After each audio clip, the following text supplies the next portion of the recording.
सुप्रभात।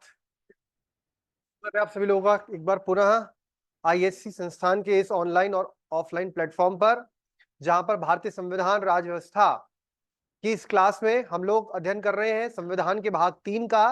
और भाग 3 में हम लोग पढ़ रहे हैं मूल अधिकार। मूल अधिकारों में कल हमने अनुच्छेद 12 को समझा। उससे पहले हमने मूल अधिकारों की जो विशेषताएं हैं उनके बारे में अध्ययन किया। आज उससे आगे अनुच्छेद 13, 14 और हो सके तो 15 तक हम कवर करने का प्रयास करेंगे। तो कल हमने जो बात की थी, आपको ध्यान होगा कि हमने जो बात की थी, यहाँ पे देखते रहना, कोई अच्छा ही आ रहा है ना, यहाँ पे आते रहेंगे ना तो मुझे बताते रहना। कल हमने बात की थी, हो गया कनेक्ट? हाँ।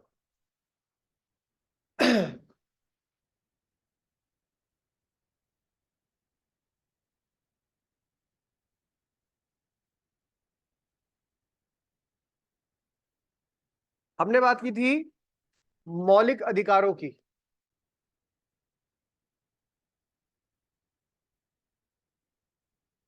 और आप सभी को बता रखा है मैंने, मौलिक अधिकार भाग 3 में है, अनुच्छेद 12 से 35 के बीच में।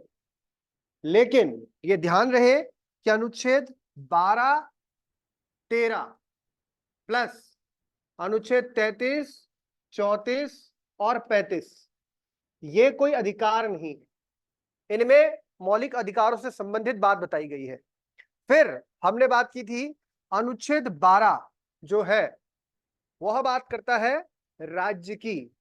यानी जब हम बोलते हैं कि मूल अधिकार हमें प्राप्त है, तो ये मूल अधिकार हमें किसके विपरीत प्राप्त है? ये मूल अधिकार हमें राज्य के विपरीत प्राप्त है। अर्थात हम कल ये बात कर रहे थे कि मूल अधिकार राज्य की अगर आप उसमें देखें रेफरेंस में, उसके सापेक्ष, तो मूल अधिकार क्या है, किस प्रकृति के हैं, इनकी जो नेचर है वो कैसी है, नकारात्मक है। अर्थात मूल अधिकार राज्य की शक्ति को कम करते हैं।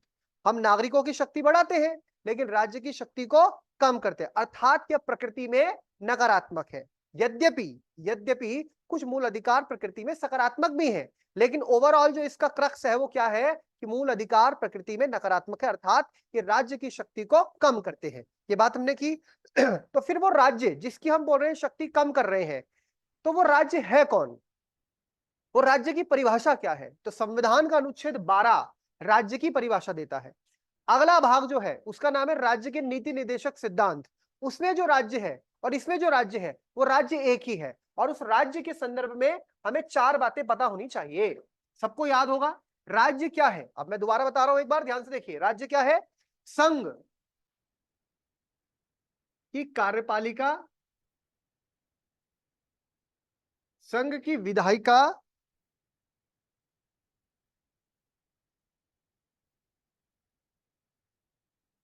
व सरकार, संघ सरकार, गवर्नमेंट ऑफ इंडिया। फिर राज्यों की, तमाम जो भारत के राज्य हैं, राज्यों की विधायिका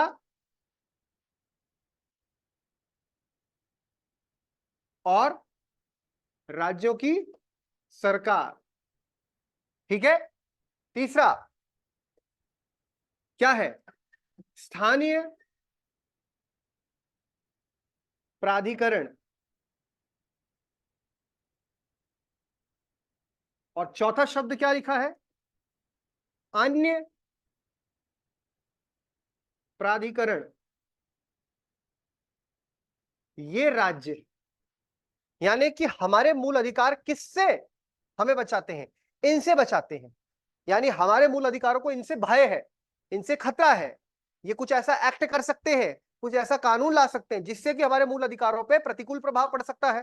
तो ऐसा ना हो, ऐसा ना हो, इसीलिए हमारे मूल अधिकारों को संरक्षित किया गया है। अब संरक्षण कौन करता है? उसका न्यायपालिका करती है, सुप्रीम कोर्ट करती है। लेकिन किससे? राज्य से। और राज्य है क्या? ये। अब इसमें पहला क्या है? पहला क्या है इसमें? इसमें बात हो रही है संघ, दूसरा राज्य। संघ मतलब सेंटर, यूनियन। राज्य मतलब स्टेट्स। संघ की विधायिका, संघ की विधायिका को हम क्या बोलते हैं? संघ मतलब भारत सरकार, गवर्नमेंट जो सेंटर है, सेंटर की विधायिका मतलब जहां कानून बनता है। तो संघ का कानून कहां बनता है? संसद में। संघ की विधायिका का मतलब क्या हो गया? संसद। और संघ की सरकार का मतलब क्या हो गया? भारत सरकार, जो वर्तमान में मोदी जी के नेतृत्व में है, भारत सरकार। तो संघ की सरकार कोई ऐसा आदेश, कार्यपालिका आदेश, निर्देश नहीं दे सकती जो कि मूल अधिकारों के प्रतिकूल हो। प्लस संघ की संसद यानी विधायिका कोई ऐसा कानून नहीं बना सकती जो मूल अधिकारों के प्रतिकूल हो, पहली बात। दूसरा, राज्यों, राज्य मतलब जो भारत के विभिन्न राज्य हैं, इन राज्यों की सरकार, योगी सरकार या फिर धामी सरकार, या फिर आपकी जो है अलग अलग राज्य की जो अलग अलग मोहन सरकार, ठीक है, मोहन यादव सरकार, कोई भी सरकार, राज्यों की सरकार कोई ऐसा आदेश नहीं दे सकती। ठीक, अगर हम अपने राज्य की परिप्रेक्ष्य में बात करें, अपने अपने जो जिस राज्य का है वो लिख सकता है। तो मैं उत्तराखंड का हूं तो मैं लिख देता हूं उत्तराखंड सरकार। कोई यूपी का है, यूपी सरकार लिख सकता है। कोई पंजाब का है, पंजाब सरकार लिख सकता है। तो राज्य के, अपने राज्य का लिख देगा। और राज्य की विधायिका, विधायिका से मतलब है हमारा राज्य का, विधायिका का मतलब क्या होता है? विधायिका का मतलब होता है विधानमंडल। अब विधानमंडल के दो सदन हो सकते हैं, होते हैं। कौन कौन से? विधान परिषद और विधानसभा। उत्तराखंड में तो एक ही है, मतलब भारत के सभी राज्यों में एक ही है, 6 को छोड़ के। तो आप देखिए, राज्य जो है, स्टेट जो है, वो क्या कर सकता है? स्टेट भी कोई ऐसा कानून नहीं बना सकता, ना तो स्टेट की गवर्नमेंट, ना स्टेट का लेजिस्लेचर, जो कि फंडामेंटल राइट्स के अगेंस्ट हो। तो जैसे संसद नहीं कर सकती, राज्य का विधानमंडल भी नहीं कर सकता। फिर आता है स्थानीय प्राधिकरण। स्थानीय प्राधिकरण में क्या बताया था आपको? जो कि जिला बोर्ड है, डिस्ट्रिक्ट बोर्ड, डिस्ट्रिक्ट काउंसिल, जिला परिषद हो गया, ठीक है ना, नगर निकाय हो गया, जिसमें नगर निगम, नगर पालिका, पंचायत, ये सब किस में आ जाएंगे? स्थानीय प्राधिकरण में। तो ये आपको ध्यान रखना है, स्थानीय प्राधिकरण का मतलब क्या हो गया? जिला बोर्ड, नगर निकाय,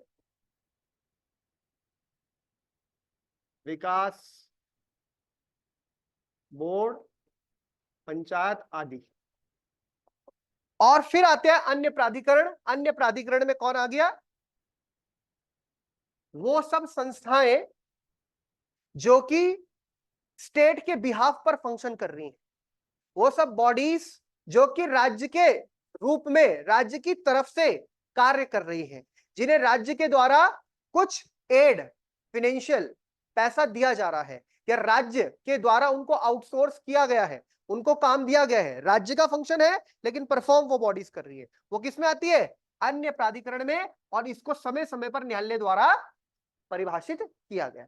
तो यह अनुच्छेद 12 है, ये बहुत स्पष्ट है। अनुच्छेद 12 जब राज्य की परिभाषा देता है, तो अगला अनुच्छेद है अनुच्छेद 13। अब उसको हमें लिखना भी, अभी 12 को भी लिखना है, 13 को भी, पर पहले समझ लीजिए, मैं क्रक्स दे रहा हूं आपको अनुच्छेद 18 तक का। अनुच्छेद 13 बड़ा महत्वपूर्ण है, मूल अधिकार नहीं है ये। अनुच्छेद 13 परिभाषित करता है विधि को। किसको परिभाषित करता है? विधि। अब ध्यान रखिए, अपना शॉर्ट नोट में अपने दिमाग में बनाते चलिए। अनुच्छेद 12 बताता है किसको? राज्य को। अनुच्छेद 13 बताता है किसको? विधि को। अनुच्छेद 12 किसको बताता है? राज्य को। अनुच्छेद 13 बताता है किसको? विधि को। विधि मतलब कानून, लॉ। यानी विधि क्या है, कौन चीज विधि के अंतर्गत आएगी, क्या क्या श्रेणी है उसकी, उसको परिभाषित किया गया है किसमें? अनुच्छेद किसमें? 13 में। ठीक। अब विधि भी दो प्रकार की हो सकती है, विधि भी दो प्रकार की हो सकती है। पहले हमें कट ऑफ डेट ध्यान रखनी है, 26/1/1950। सबको पता है क्या हुआ? संविधान प्रभावी हुआ, संविधान लागू हुआ। अब कुछ विधि ऐसे हो सकती है जो संविधान के बनने से पहले की होगी, यानी जो संविधान हमारा बना और 26 जनवरी 1950 को लागू हुआ, उससे पहले के भी तो कुछ कानून थे जो उस वक्त भी चल रहे थे, और आज भी बहुत सारे अंग्रेजी कानून चल रहे हैं। और अभी जो पिछले साल मॉनसून सेशन हुआ था, उसमें बहुत से कानूनों को परिवर्तन करने, चेंज करने के लिए हम काम कर रहे हैं, हमने काम किया हमारी संसद ने आज भी, लेकिन देश में बहुत सारे कानून ऐसे हैं जो कि अंग्रेजों के जमाने के हैं। तो जब ये संविधान लागू हुआ, जब संविधान लागू हुआ तो संविधान के साथ साथ मौलिक अधिकार भी लागू हो गए, तो मौलिक अधिकार भी इसी दिन से लागू हुए। अब कुछ विधियां ऐसी हैं जो संविधान के लागू होने से पहले से वजूद में है, और कुछ विधि ऐसी है जो संविधान लागू होने के बाद हमारी सरकार, हमारी संसद बनाएगी। तो जो विधि संविधान लागू होने से पूर्व की है उन्हें बोला गया संविधान पूर्व विधि। क्या बोला गया? संविधान पूर्व विधि। इसका मतलब ही समझ गए आप, शब्द से ही स्पष्ट है। संविधान पूर्व विधियां, क्योंकि एक नहीं है, बहुत सारी है।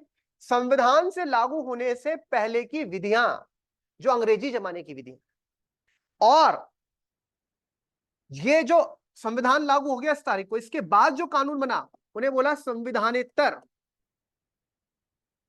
या संविधान बाद विधियां। तो कुछ विधियां जो संविधान लागू होने से पूर्व की हैं और कुछ विधियां जो संविधान लागू होने के बाद की हैं। दो प्रकार की विधियां हो गई।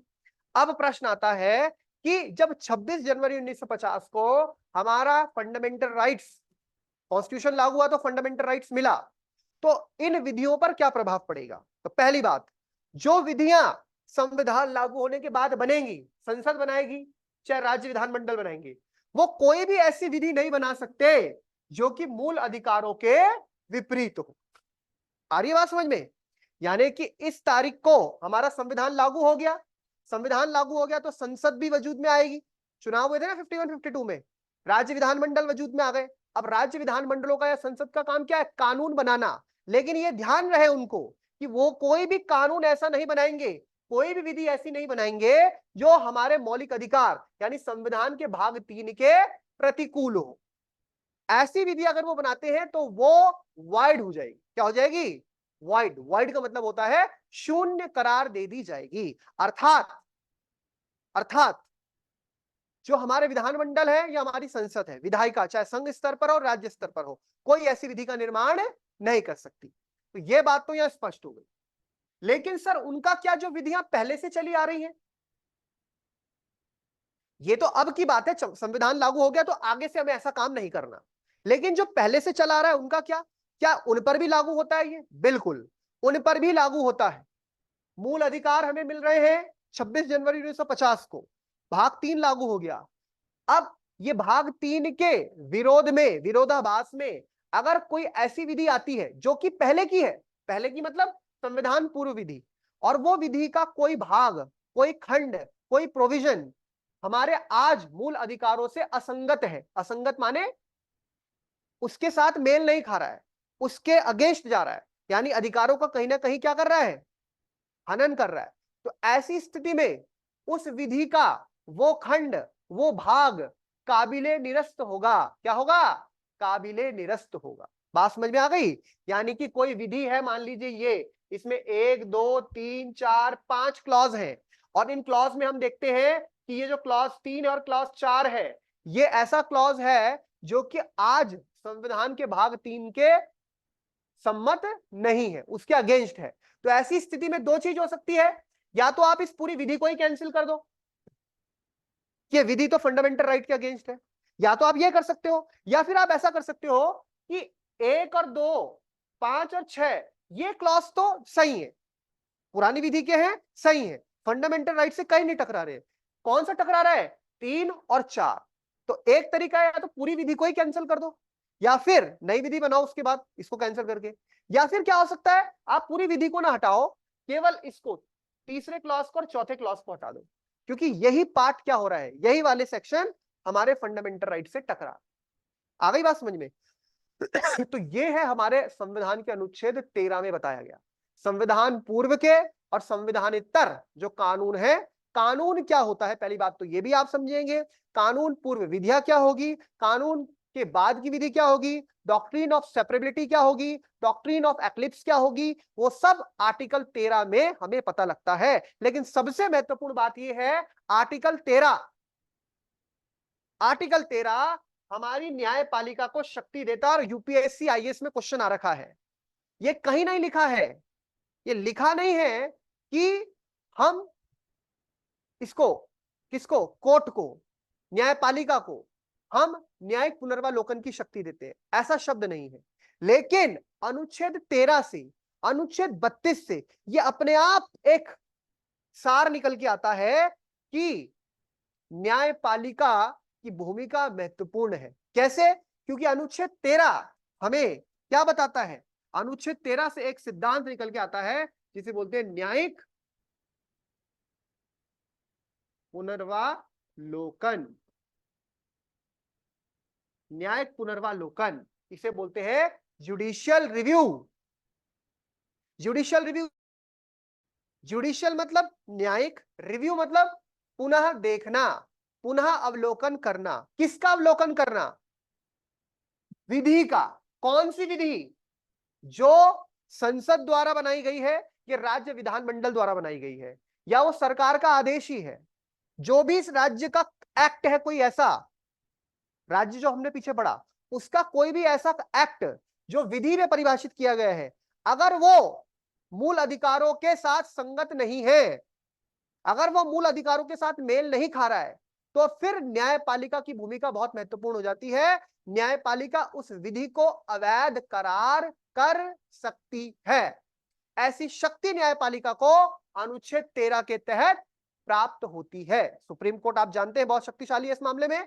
तो क्या कर सकती है वो? न्यायिक पुनर्वालोकन। तो न्यायिक होता है जुडिशियल, पुनर्वालोकन होता है, पुनर्वालोकन क्या होता है? रिव्यू करना।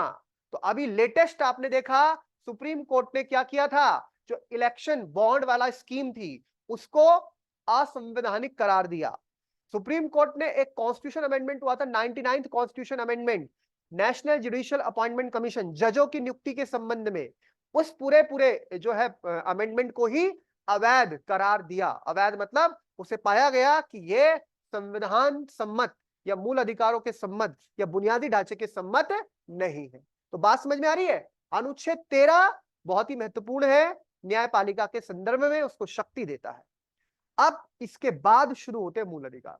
तो अनुच्छेद 12 और 13 में मूल अधिकार नहीं है। अनुच्छेद 12 में राज्य बता रखा है, 13 में विधि को परिभाषित कर रखा है। न्यायिक पुनर्वालोकन की शक्ति यहां से डिराइव होती है जुडिशरी की। फिर आता है बच्चों, अब आता है सबसे पहला अधिकार। हमने आपको 6 कैटेगरी बताई थी, आप बताइए कौन कौन से अधिकार होते हैं 6 कैटेगरी में? ऐसा है ना, क्या कैटेगरी है? 14 से 18, 19 से 22, 23, 24, 25 से 28, 29, 30, 32। कौन कौन सा अधिकार? सबसे पहला कौन सा अधिकार है? समानता। Very good. सबसे पहला क्या आता है भाई? समता का अधिकार। सबको याद नहीं है अभी तक क्या? समता का अधिकार, राइट टू इक्वालिटी। फिर स्वतंत्रता का अधिकार। नेक्स्ट आप बताइए स्वतंत्रता के बाद। बहुत बढ़िया, शोषण के विरुद्ध। अभी तो सबको याद हो जाना चाहिए। चौथा आप बताइए बेटे, धार्मिक स्वतंत्रता।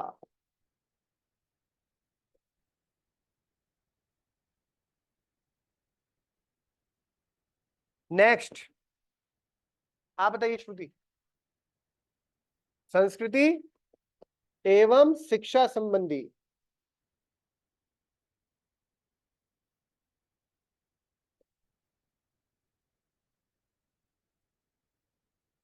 छठा आप बताओ।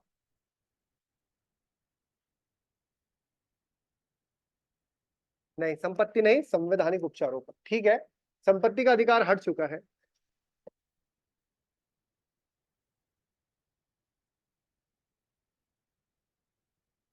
अब आपके जो बगल में है, आपके दाई तरफ, अनुच्छेद, आपके आगे वाला जिसने अभी बताया, दूसरे का अनुच्छेद, उससे आगे वाला, उससे आगे वाला, उससे आगे वाला, उससे आगे वाला, 32। तो 31 कहां गया? जो आप बोल रहे थे संपत्ति का अधिकार, वो नहीं। अब हम बात कर रहे हैं समता के अधिकार की। सबसे पहला अधिकार क्या है? समता। अब इलेबोरेटिव प्रोविजंस है, लेकिन पहले क्रक्स पता हो हमें। तो ये तो सब आपको पता ही है। फिर आ गए हम पहले वाले में, यानी पहली प्रकृति का अधिकार, पहले प्रकार का अधिकार, समता, समानता, ये एक ही बात है, या इक्वालिटी।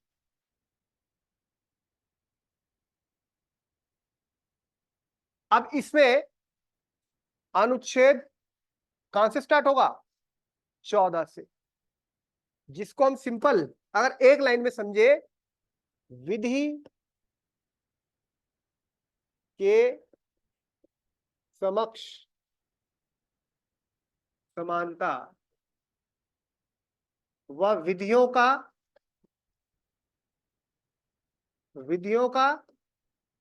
क्या? समान संरक्षण।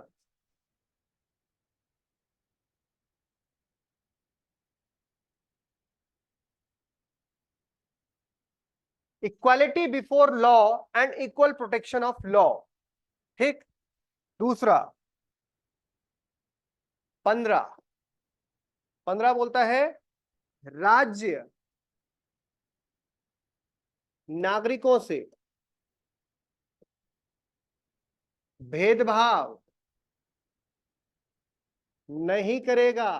किन आधारों पर? इन 5 आधारों पर। 5 आधार, 5 आधार क्या है? कास्ट,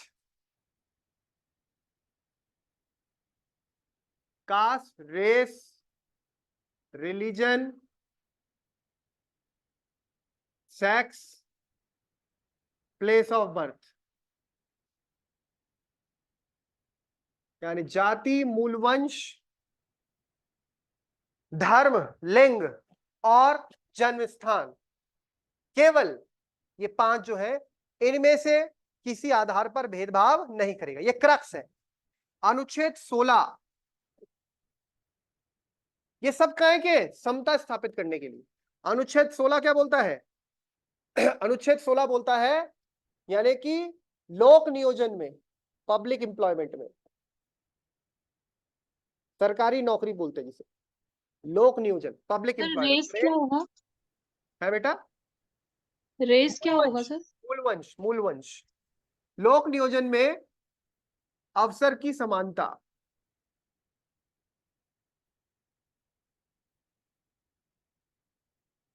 रेस का मतलब होता है नस्ल। ठीक है। लोक नियोजन में अवसर की समानता। फिर आता है 17। 17 इंपॉर्टेंट है, आप जानते ही हैं। ये कई बार, ये मतलब जब आप जैसे एसएससी की तैयारी करते हैं ग्रुप सी में, तो फिर वो पूरा नहीं पढ़ते, पूरी इनको बस इतना याद रखते हैं, तो डायरेक्ट पूछता है। ग्रुप सी में इतने एक एक लाइन याद रखनी पड़ती है। हमें तो अभी पूरा पढ़ना है, लेकिन ग्रुप सी में तो पहले हमें लाइन तो पता हो, उसका मतलब टाइटल पता हो, ये टाइटल है उनका, किस बारे में बात कर रहे हो। 17 बोलता है अस्पृश्यता का अंत। अस्पृश्यता यानी छुआछूत, छुआछूत का अंत। छुआछूत नहीं होगी। और अनुच्छेद, अब किस में आ जाएंगे हम? 18 में। वो बोलता है उपाधियों का, उपाधियों, टाइटल्स का अंत। ये है भाई 5 अनुच्छेद जो इसके अंतर्गत आते हैं, समानता के अंतर्गत। 5 अनुच्छेद। कौन कौन से अनुच्छेद आ गए बच्चों? विधि के समक्ष समानता व विधियों का समान संरक्षण। फिर राज्य नागरिकों से भेदभाव नहीं करेगा, क्योंकि आपको पता है ना कि अनुच्छेद 15 में नागरिक शब्द इंपॉर्टेंट है, और अनुच्छेद 16 में भी नागरिक शब्द इंपॉर्टेंट है, क्योंकि पहले ही बता चुके हैं कि अनुच्छेद 15, अनुच्छेद 16, अनुच्छेद 19, अनुच्छेद 29, अनुच्छेद 30 ये केवल केवल नागरिकों को प्राप्त है। अनुच्छेद 14 तो सबको प्राप्त है, नागरिक हो चाहे विदेशी नागरिक हो। लेकिन अनुच्छेद 15 केवल भारत के नागरिकों को प्राप्त है, यानी हमें प्राप्त है। कोई विदेशी नागरिक को भारत में प्राप्त नहीं होगा। अनुच्छेद 16 भी प्राप्त नहीं होगा। 17 सबको प्राप्त होगा, 18 सबको। लेकिन बाकी जो है, आप देखिए, बाकी जो है उनमें से 5 अनुच्छेद ध्यान रखने केवल भारत के नागरिकों को प्राप्त है। कौन कौन से प्राप्त है?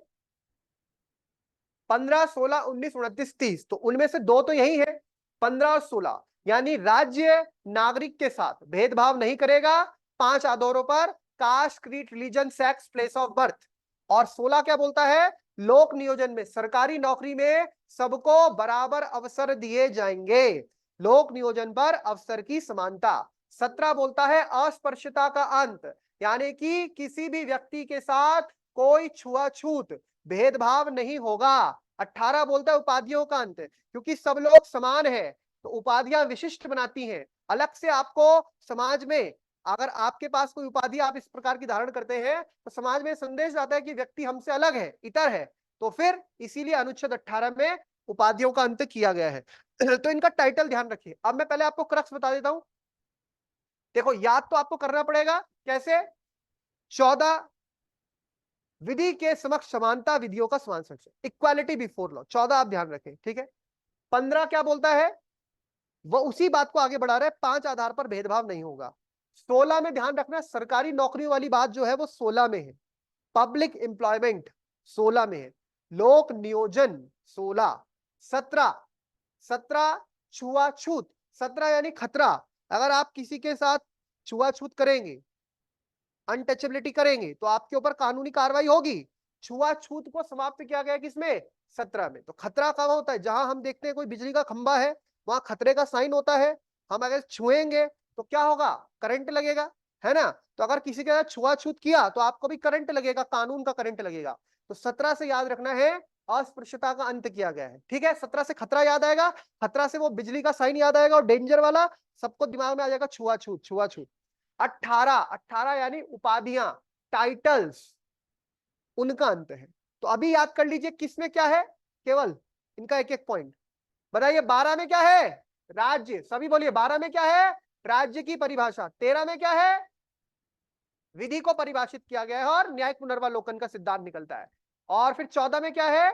विधि के समक्ष समानता और विधियों का समान संरक्षण। 15 में क्या है? राज्य 5 आधारों पर नागरिकों से भेदभाव नहीं करेगा। 16 में क्या है? लोक नियोजन में अवसर की समानता दी जाएगी। 17 में क्या है? छुआछूत या अस्पृश्यता का अंत किया गया। 18 में क्या है? उपाधियों का अंत किया। फटाफट रिवाइज कीजिए अपने दिमाग में, एक दो बार रिवाइज कीजिए इसको फटाफट। सबके दिमाग में 12 से लेकर 18 तक अनुच्छेद का याद हो जाना चाहिए तुरंत, बिल्कुल 1 मिनट के अंदर तुरंत याद हो जाना चाहिए।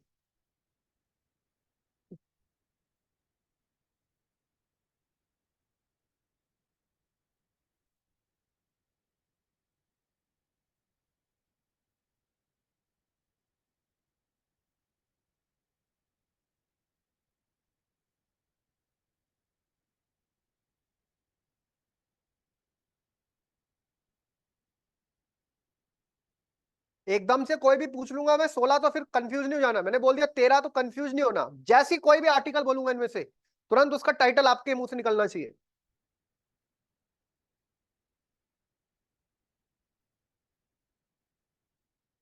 ये पहली कैटेगरी ऑफ राइट्स है, पहले प्रकार के अधिकार है।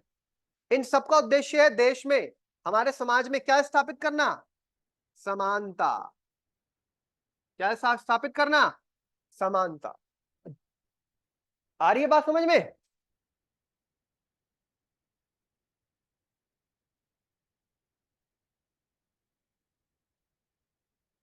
आयुष क्या है? आ गया आवाज, याद रहेगी बात।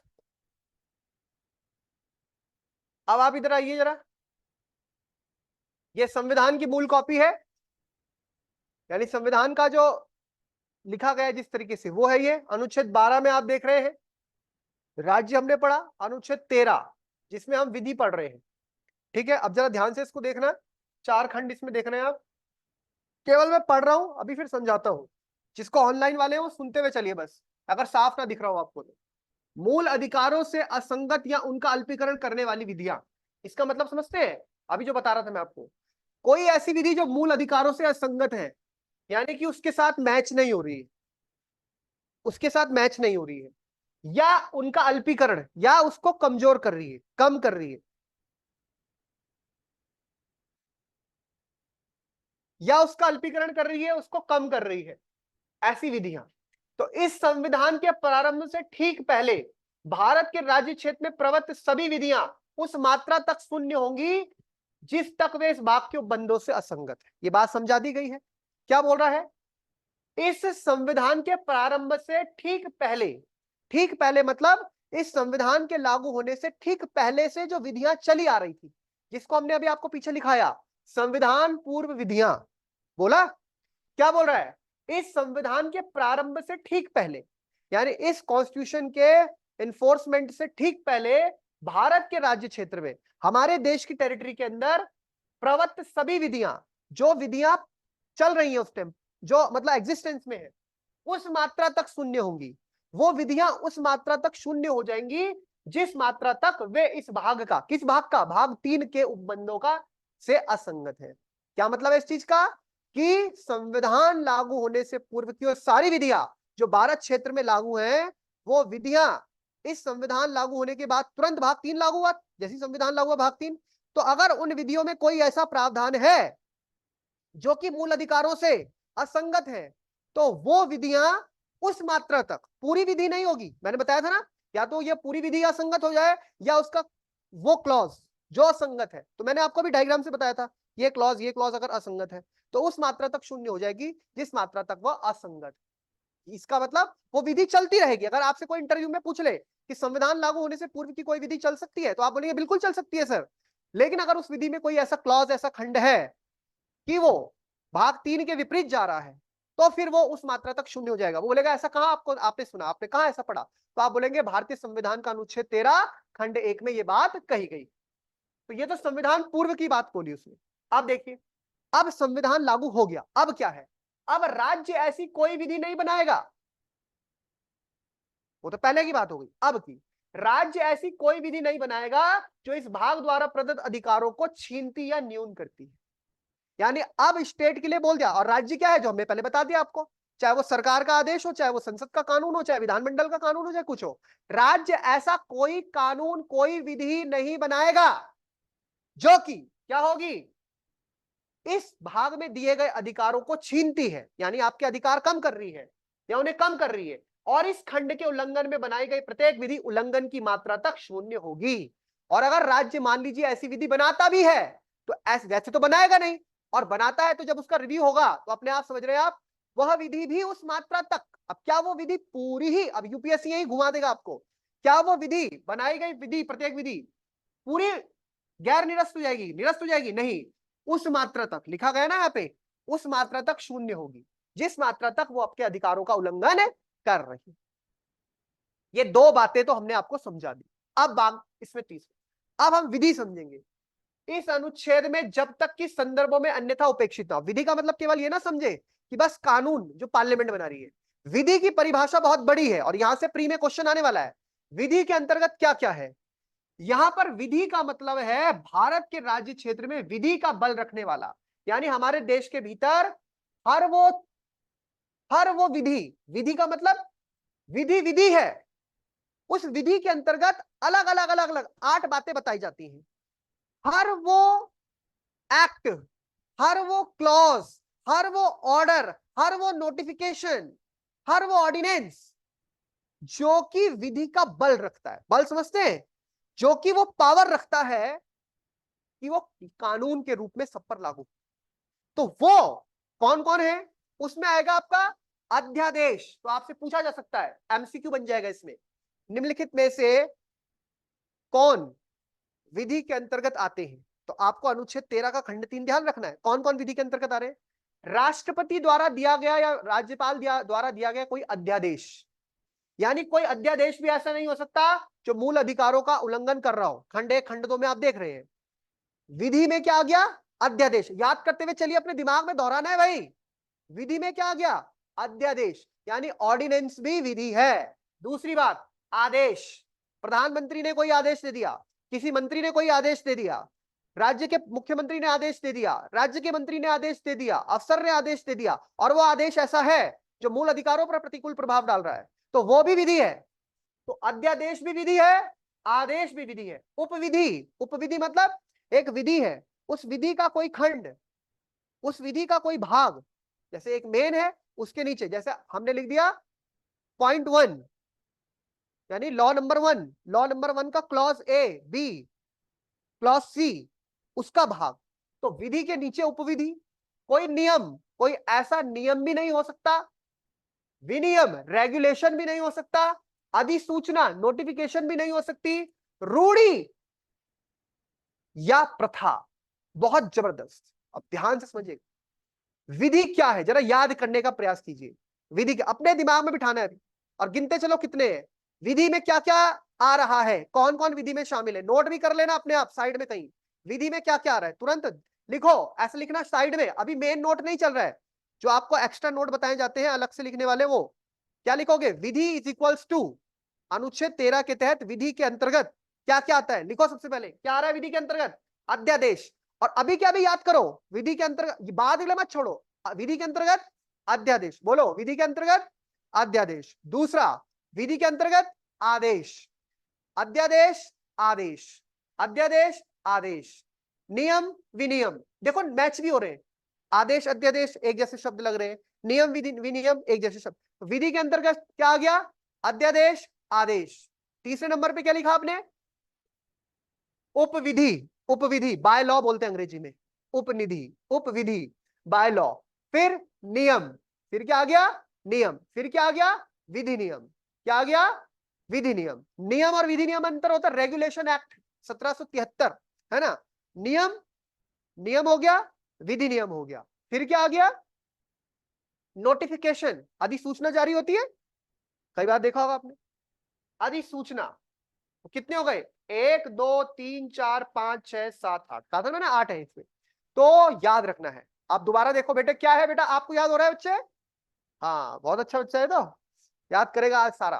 तो बताओ कौन कौन आ गया, अध्यादेश आदेश उपविधि नियम, हाँ नियम के बाद विनियम, हाँ अधिसूचना रूढ़ी और प्रथा, वाह भाई वाह। बाकी सारी चीजें तो आ ही गई, लेकिन कोई रूढ़ी और प्रथा भी, रूढ़ी और प्रथा भी विधि का बल रखती है, बिल्कुल। अब जरा ध्यान से देखना, यहां से बात जबरदस्त हो रही है, दिलचस्प हो रही है। कोई रूढ़ी या कोई प्रथा भी अगर ऐसी है जो सदियों से चली आ रही हो, संविधान लागू हो गया, मूल अधिकार लागू हो गए, और वो रूढ़ी और प्रथा के कारण किसी व्यक्ति का अधिकार हनन हो रहा, तो वो रूढ़ी और प्रथा भी क्या होगी, मूल अधिकारों के तर्क संगत नहीं जा रही है, उसको भी शून्य किया जा सकता। अब मैं आपको एक उदाहरण देता हूं, रूढ़ी और प्रथा का संबंध कहीं ना कहीं हमारे धर्म से भी होता है, या समाज की कोई मतलब परंपरा चली आ रही है। अब मान लीजिए हम बोले कि सती प्रथा, क्या थी वो सती प्रथा, क्या थी, कस्टम था एक, बोलते ना सती प्रथा। अब अगर हम बोले कि सती प्रथा तो चल रही थी, चलती थी, आप उसे क्यों रोक रहे हैं, ये तो हमारा धर्म का मामला है, वैसा मामला है। लेकिन अगर सती प्रथा, अब कभी कहीं होती नहीं सती प्रथा, और सती प्रथा आई कैसे उसका भी इतिहास में आप पढ़ेंगे, सती प्रथा कहीं हमारे वेदों में भी नहीं है। सती प्रथा जो व्यवस्था है ये चल रही थी, लेकिन लंबे समय तक चली, मध्यकाल से लेकर आधुनिक काल तक पहुंची। अब सती प्रथा को लेकर कोई व्यक्ति ये बोले कि ये तो हमारा धार्मिक मामला है, कानून इसे क्यों रोक रहा है, तो क्या ये बात आज के समय जायज मानी जाएगी, नहीं। प्रथा हो कुछ भी हो, लेकिन इससे कहीं ना कहीं अधिकारों का हनन हो रहा है। किसके अधिकारों का हनन हो रहा है, महिलाओं के अधिकारों का हनन। किसके अधिकारों का हनन हो रहा है, महिलाओं के। और अभी हमने क्या पढ़ा था कि राज्य लिंग के आधार पर, 5 आधार पढ़े थे, लिंग के आधार पर कोई भेदभाव नहीं करेगा। तो अगर पत्नी मर रही है तो क्या पति भी उस तरह चिता में बैठ रहा है, नहीं। लेकिन पति मर रहा है तो पत्नी बैठ रही है, लिंग के आधार पर तो भेदभाव हो गया। ऐसे कैसे चलेगा, सबको जीवन का अधिकार है, अनुच्छेद 21 में जीवन का अधिकार है, जो मर गया वो मर गया, अब जो जिंदा है उसको क्यों मार रहे हो। तो कहने का मतलब क्या है, कोई अगर ऐसी विधि है आपकी जो विधि मूल अधिकारों के संगत नहीं है, तो वो विधि भी, वो प्रथा भी किसका प्रभाव रख रही है, विधि का, वो भी क्या मानी जाएगी, अवैध करार दे दी जाएगी। तो कोई प्रथा भी है आपकी, जैसे 3 तलाक, आपको पता है 3 तलाक, तलाक ए बिद्दत, तलाक तलाक तलाक, ये मुस्लिम समाज में एक कुप्रथा के तौर पर रहा। इसका शिकार कौन हुई, मुस्लिम माताएं हुई, मुस्लिम बहनें हुई। तो सुप्रीम कोर्ट ने इसको क्या माना, आपको पता है 2018 में क्या बोला था आदेश में, न्यायालय ने बोला कि ये सीधा सीधा संविधान के अनुच्छेद 14, अनुच्छेद 15, अनुच्छेद 21 इसके विपरीत जा रही है, और जब विपरीत जाएगी तो चाहे तो वो कोई रूढ़ी हो या कोई प्रथा हो, वो भी अवैध करार दे दी जा सकती है। तो कोई रूढ़ी प्रथा भी वही एग्जिस्ट कर पाएगी जो न्याय संगत हो, जो तर्क संगत हो, जो समानता स्थापित करती है। आ रही है बात समझ में? तो ये चीज आपको ध्यान रखनी है। तो 8 चीजें आपको ध्यान रखनी है। अब एक चीज यहाँ पे यूपीएससी या स्टेट पीसीएस में क्वेश्चन बन सकता है, इसमें सब कुछ है। इसको जरा ध्यान से समझना क्या हम बोल रहे हैं। इसमें सब कुछ है और ये सब कुछ चैलेंज किया जा सकता है, किया जा सकता है। कोई भी आदेश अगर ऐसा आ जाए सरकार का जो लगता है कि मूल अधिकारों के खिलाफ जा रहा है, क्या इसे न्यायालय में चैलेंज किया जा सकता है? पहली बात तो उनको ऐसा देना नहीं है, लेकिन अगर देते हैं तो न्यायालय में चैलेंज हो सकता है, नियम चैलेंज हो सकता है, अध्यादेश चैलेंज हो सकता है। क्यों? क्योंकि ये सब किसका पार्ट है? विधि का। विधि केवल वो मत समझना जो संसद बनाती है या विधानमंडल बनाता है। विधि मतलब ये सब विधि है। लेकिन क्या विधि के अंतर्गत यहां नहीं लिखा, वो है संविधान संशोधन। अब आप देखो यहां पे कहीं संविधान संशोधन शब्द है? संविधान संशोधन शब्द है? अब मान लो मैं सरकार हूं, मैंने कानून बनाया, उसमें एक खंड, दूसरा खंड, तीसरा खंड डाला, ये सब कुछ सही है, संविधान सम्मत है, भाग 3 के सम्मत है। मैंने उसमें संविधान संशोधन करके एक खंड डाल दिया, उपखंड 3A 3B, बाकी फिर 4 है, 5 है, 6 है, पूरा कानून सही है, संविधान सम्मत है। अब उस कानून में मैंने संविधान संशोधन करके 2 उपखंड जोड़ दिए। क्या करके जोड़े? संविधान संशोधन करके। अब क्या इसको चैलेंज किया जा सकता है कोर्ट में? कोर्ट में चैलेंज किया जा सकता है? यहां के हिसाब से समझो, यहां पर क्या संविधान संशोधन शब्द है? नहीं है। और यही तो हुआ शुरू में, जब संविधान संशोधन शब्द नहीं है तो सरकार ने क्या बोला कोर्ट को कि भाई आप किसको रिव्यू कर सकते हैं? विधि को। लेकिन विधि में तो संशोधन आता नहीं है, तो यानी सरकार ने दूसरा रास्ता निकाल दिया, संशोधन करके बदलते जाओ कुछ भी। और संशोधन क्योंकि विधि में नहीं आता, तो संशोधन न्यायपालिका में चैलेंज भी नहीं हो सकता। ऐसा अब नहीं है ऐसी स्थिति, शुरू की बात है ये, प्रारंभ में। अब तो संशोधन भी चैलेंज हो सकता है। अगर आपसे कोई पूछे कि क्या अध्यादेश को न्यायालय में चुनौती दी जा सकती है? राष्ट्रपति ने कोई अध्यादेश, बिल्कुल दी जा सकती है। क्या किसी आदेश को चुनौती दी जा सकती है? दी जा सकती है। क्या उपविधि को चुनौती? जितनी चीजें सबको दी जा सकती है क्योंकि सब विधि है। लेकिन संविधान संशोधन तो विधि में नहीं था, संविधान संशोधन तो मूल रूप से विधि में नहीं था। तो फिर आप ये समझिए यहां पर तो दिक्कत आएगी। और सरकार ने प्रारंभ में किया भी ऐसे, जो नवी अनुसूची बनी, जो पहला संविधान संशोधन हुआ, पहला संविधान संशोधन होने का ही कारण यह है कि हमें न्यायपालिका से बचाना है। किसको बचाना है न्यायपालिका से? उन कानून, कुछ कानून जिनको हम चाहते हैं उनके ऊपर न्यायपालिका अपनी नजर न डाले, क्योंकि न्यायपालिका तो देखेगी जैसी कि मूल अधिकारों के खिलाफ है, उसे रद्द पे रद्द करती जाएगी, कर देगी रद्द, वो तो उसकी शक्ति है। और रिजर्वेशन जो निकला है, रिजर्वेशन आरक्षण, क्योंकि अभी अभी आप क्लास पढ़ेंगे, आरक्षण के लिए तो संविधान, आप देखिए संविधान में बात ही नहीं है, हो ही नहीं सकता। और अगर हम पे ये रास्ता ना होता तो मामला कोर्ट पहुंचेगा, कोर्ट तो बोलेगी आप जाति के आधार पर भेदभाव कर ही नहीं सकते। तो जाति के आधार पर जब भेदभाव नहीं हो सकते तो आरक्षण किस आधार पर मिलता है? जाति के ही आधार पर मिलता है, मिलता है ना। कि एससी है, एसटी है, ओबीसी है। ओबीसी की फुल फॉर्म ही क्या है? Other backward class. अभी तो हम पढ़ेंगे कि धर्म, जाति, मूल, इस आधार पर कोई भेदभाव नहीं हो सकता। तो फिर आप कैसे ऐसे कर दे रहे हैं कि किसी वर्ग के लिए फीस इतनी, किसी वर्ग के लिए कम फीस, किसी को इतने मार्क्स चाहिए, किसी को इतने मार्क्स चाहिए? ये तो संविधान पे कहीं खरा ही नहीं उतरेगा। न्यायपालिका बोलेगी क्या है, ये कैसा कानून लाया, इसे निरस्त करो। फिर दिक्कत आएगी। यानी एक तरफ सरकार, एक तरफ न्यायपालिका। लेकिन आज आप जानते हैं संविधान है और इतने सालों से चल रहा है, 70-75 साल हो गए हैं। यानी कोई तरीका होगा दूसरा जिस वजह से वो सस्टेन कर पा रहा है, जिस वजह से सस्टेन कर पा रहा है। तो शुरू में क्या हुआ इसके लिए, शुरू में उन्होंने यही चीज पकड़ी। अब देखो दिमाग कहां लगाया, उन्होंने कहा हर चीज यहां लिखी हुई है, हर चीज कोर्ट में चैलेंज हो सकती है। चैलेंज क्या नहीं हो सकता, संविधान संशोधन। और इसीलिए नेहरू जी सरकार, जो पहली सरकार थी हमारी, उन्होंने संविधान संशोधन किया, नवी अनुसूची डाली, और राइट टू प्रॉपर्टी तो बाद में हटाया इन्होंने 1978 में। भूमि ले रही थी सरकार, लोग कोर्ट पहुंच रहे थे, संपत्ति का अधिकार था, मूल अधिकार। सरकार ने तुम्हारी कई बीघा जमीन ले ली, तुम पहुंच जाओगे कोर्ट, तुम बोलोगे हमारी संपत्ति ले ली सरकार ने, तो तुम बोलोगे तो हमारा मूल अधिकार है, सरकार हमारा मूल अधिकार कैसे छीन सकती है। न्यायपालिका, आप तो हमारी मूल अधिकारों की रक्षक हो, हमारे अधिकारों की रक्षा करो। न्यायपालिका कोर्ट उसको, सरकार को डांट देगी, और उसका वो जो कानून बना रखा है निरस्त कर देगी, और उस जमीन को उसी व्यक्ति को दे देगी जिसकी वो जमीन है। पर ऐसे तो दिक्कत आ जाती देश में। तो क्या किया इन्होंने, नवी अनुसूची बनाई, और भूमि कानून, आज भी इतने सारे भूमि कानून कहां है, नवी अनुसूची में। और नवी अनुसूची को ऐसा बना दिया, इस नवी अनुसूची को मान लो जैसे कि ये एक वो है, गठरी है, सुरक्षा की गठरी, जिसके ऊपर न्यायपालिका की नजर नहीं पड़ेगी। आज ऐसा नहीं है, ये शुरू की बात चल रही है सारी। तो शुरू में कौन सा रास्ता निकाला गया, संविधान संशोधन का।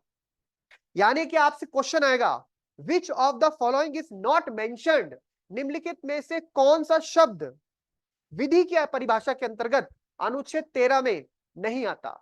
ऑप्शन ए अध्यादेश, ऑप्शन बी अधिनियम, आ सकता है ना उसमें, ऑप्शन सी कोई और चीज डाल दे, रूढ़ी प्रथा, ऑप्शन डी संविधान संशोधन। क्या डालोगे, संविधान संशोधन।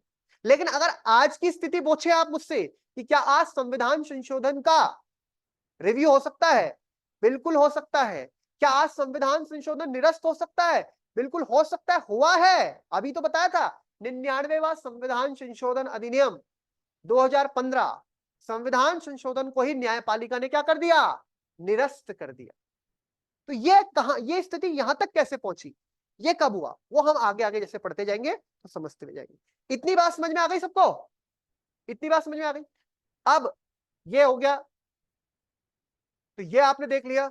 प्रवक्ता विधि के अंतर्गत, प्रवक्ता मतलब जो चल रही के अंतर्गत भारत के राज्य क्षेत्र या किसी में या किसी विधानमंडल या अन्य सक्षम प्राधिकारी द्वारा इस संविधान के प्रारंभ से पहले पारित या बनाई गई विधि जो पहले से निराशित नहीं कर दी गई है, चाहे ऐसी कोई विधि या उसका कोई भाग उस समय पूर्णतः विशिष्ट क्षेत्रों में परिवर्तन नहीं है। तो वही बात आ गई, जो विधि चली आ रही थी उसके बारे में बताया गया प्रवक्ता विधि के रूप में। तो विधि क्या है और प्रवक्ता विधि क्या है वो आप समझ गए। प्रवक्ता मतलब चल रही विधि, जो संविधान लागू होने से पूर्व से विधि चल रही थी, तो उसके संदर्भ में हमें पता है क्या स्थिति है, वो विधि चलती रहेगी, कोई दिक्कत नहीं। लेकिन अगर उसका कोई भाग, कोई खंड भाग 3 से टकराएगा तो वो विधि उतने उतने क्षेत्र तक अल्पीकृत हो जाएगी। अब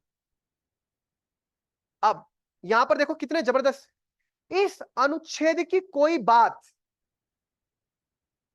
अनुच्छेद 368 के अधीन किए गए, एक कोई भाई बच्चा आया बताए यहां पे क्या बोल रहा है, इस अनुच्छेद की कोई बात, देखो संशोधन किया है इन्होंने, इस अनुच्छेद की कोई बात अनुच्छेद 368 के अधीन किए गए इस संविधान के किसी संशोधन में लागू नहीं होगी। यानी कि इस अनुच्छेद की बात क्या है कि न्यायपालिका उसको क्या कर सकती है, क्या कर सकती है, अवैध करार दे सकती है।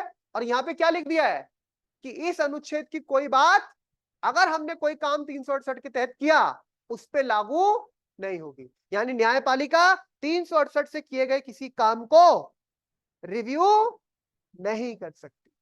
वही बात मैंने आपको समझाई कि संविधान संशोधन को न्यायपालिका छेड़ नहीं सकती, इसीलिए उन्होंने शुरू में किया। लेकिन ये प्रारंभिक स्थिति है, आज ऐसी स्थिति 2007 में सुप्रीम कोर्ट ने स्पष्ट कहा है। और यहीं से आप देखिए, यही तो लड़ाई चल रही थी कि संसद की पावर और न्यायपालिका की पावर में क्या डिफरेंस है। न्यायपालिका एक से एक रिव्यू करके कानूनों को निरस्त कर सकती है और संसद कानून बना सकती है। लेकिन जब संसद संविधान संशोधन कर देगी तो फिर न्यायपालिका क्या करेगी। तो क्या संविधान संशोधन भी न्यायपालिका के रिव्यू में आएगा। तो यहां पर आप समझिए ये बहस चलती रही, लड़ाई चलती रही इनकी, संसद की न्यायपालिका की, आज भी चलती है, आज भी चलती रहती है। अभी देखो सरकार लाई थी इलेक्टोरल बॉन्ड और कोर्ट ने उसे खारिज कर दिया। सरकार ने बोला, सुप्रीम कोर्ट ने बोला था कि दिल्ली में पावर चलेगी केजरीवाल की, सीएम की चलेगी, सीएम करेंगे अपॉइंटमेंट किसका, जो भी आपके एडमिनिस्ट्रेटिव ब्यूरोक्रेट्स होते हैं। सुप्रीम कोर्ट ने बोला दिल्ली का जो पावर है 3 मामले छोड़ के बाकी सारा मामला केजरीवाल देखेंगे। संसद ने कानून ही पलट दिया, सुप्रीम कोर्ट का आदेश पलट दिया। कभी सुप्रीम कोर्ट संसद का कानून पलट देती है, संसद सुप्रीम कोर्ट की बात पलट देती है। इनकी लड़ाई आज की नहीं, इनकी शुरू की लड़ाई है। इनकी लड़ाई तो अब फिर एक बैलेंस निकालना पड़ता है। फिर जब इनकी लड़ाई लंबी चलती रही लंबी, तब एक बात आई बुनियादी ढांचा। सुप्रीम कोर्ट ने कहा अरे तुम बदल लो, सब बदल लो, तुम सब बदल लो, पर तुम बुनियादी ढांचा नहीं बदल सकते। और सरकार ने कहा बुनियादी ढांचा क्या है बुनियादी ढांचा का? कोर्ट ने कहा अभी नहीं बताएंगे, वक्त आने पे बताएंगे। अब बताती रहती है कोर्ट, बताती रहती है, ताकि बैलेंस बन जाए। बैलेंस बनाना बहुत जरूरी, ठीक है, वरना बच्चे कुछ नहीं टिकेगा फिर। क्योंकि कोर्ट का भी शक्तिशाली होना जरूरी है, इंपॉर्टेंट है, उसको देखना है। लेकिन इसका मतलब ये नहीं है कि विधायिका की शक्ति क्षीण कर दी जाए, कि विधायिका को काम करना है लोगों के हित में। अब कोर्ट तो बोलेगी आरक्षण हटा दो, क्योंकि कोर्ट तो कॉन्स्टिट्यूशन के हिसाब से तो आरक्षण हो ही नहीं सकता। पर फिर विधायिका देखेगी कि हमें क्या करना है, डीपीएसपी भी लागू करना है, तो आप उसको मेंटेन करें। तो कोर्ट तो हमेशा अड़काती रहती है, आपने देखा होगा कहीं कहीं आरक्षण 50% से ऊपर होता है, कोर्ट का डंडा चलता है। अभी प्रमोशन में आरक्षण की बात चल रही थी, कोर्ट को दे रहे, कोर्ट का डंडा क्या, कोर्ट कहती है तुम क्या आरक्षण ही बढ़ाते रहोगे, ऐसे ऐसे करो, सबको ही आरक्षण दे दो, फिर आरक्षण का महत्व क्या रहेगा? फिर लगातार आरक्षण पे आरक्षण, और लोग पहुंच जाते हैं फिर कोर्ट। और कई मराठा आरक्षण, कई हरियाणा में आरक्षण की बात चल रही थी, कभी कोई आरक्षण। ये उत्तराखंड का पिछली बार का पीसीएस का एग्जाम ही इसलिए पीछे वो हो गया, आरक्षण का मामला कोर्ट पहुंच गया। कहीं पर भी आरक्षण का मामला होगा, आपने देखा होगा कोर्ट पहुंच जाता है, क्योंकि कोर्ट ने लिमिट लगा रखी है। आरक्षण बढ़ा रहे, बड़ा 50% से ज्यादा आरक्षण, और कई राज्यों ने दे रखा है 60% से भी ज्यादा। अब वो दूसरा रास्ता निकालते हैं। तो मैं कहने का मतलब कुल मिला के क्या है, जैसे जैसे आगे पढ़ोगे समझते जाओगे चीजों को, ये बीच में एक झगड़ा है, किसके? न्यायपालिका के और विधायिका। अब वो कैसे काम करे क्या ना करे, अब वो देखने वाली बात। दोनों के बीच में एक बैलेंस बनाना पड़ता है, ठीक। इतनी बात समझ में आ गई सबको? चलिए फिर, तो ये यहां पर आपका अब ये आगे आपका पूरा सारे अनुच्छेद है, ये संविधान की कॉपी बच्चे, इसमें सारा लिखा हुआ।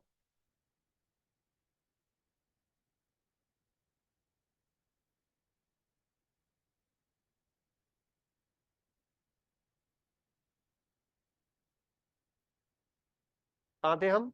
अनुच्छेद 12। यहां तक किसी को कोई प्रॉब्लम? सबको समझ में आ गया?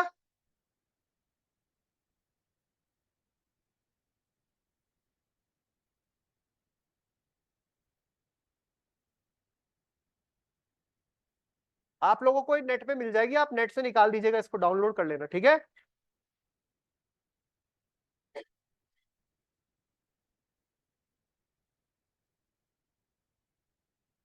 चलिए अब हेडिंग डालिए।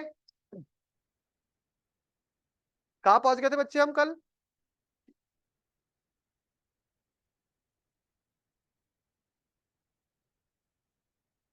इसका बैकग्राउंड चेंज कर देते हैं।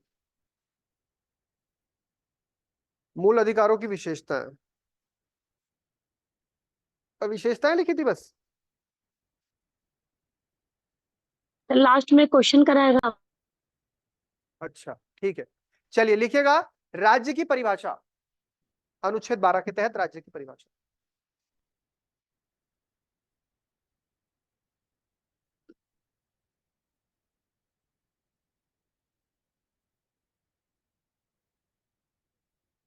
लिखिए मूल अधिकार के अध्याय की शुरुआत,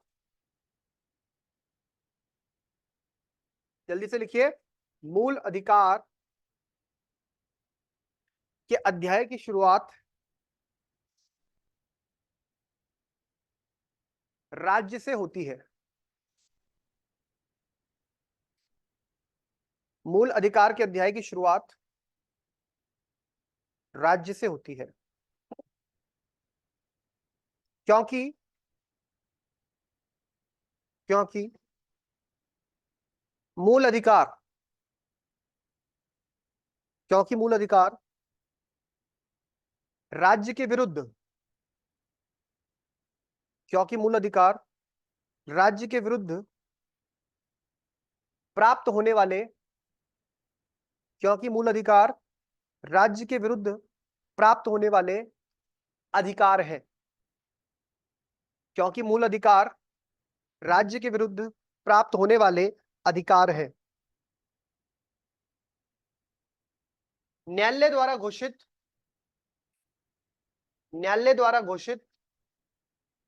वादों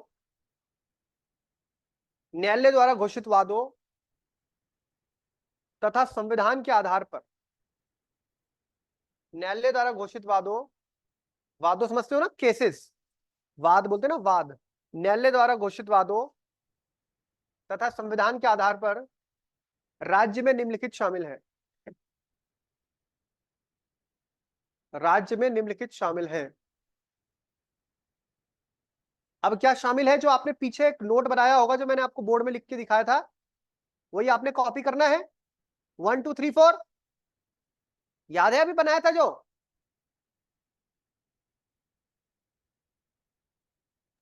यस सर। यस सर, वो तो नोट किए हैं सर। हाँ, तो वही वाला आपने नोट कर लेना है। और पता नहीं कहां चला गया से। वो आपने नोट कर लेना है, लेकिन उसमें एक दो चीजें ऐड कर लेना। जो तीसरा लिखा है आपने, क्या लिखा था? स्थानीय निकाय लिखा है।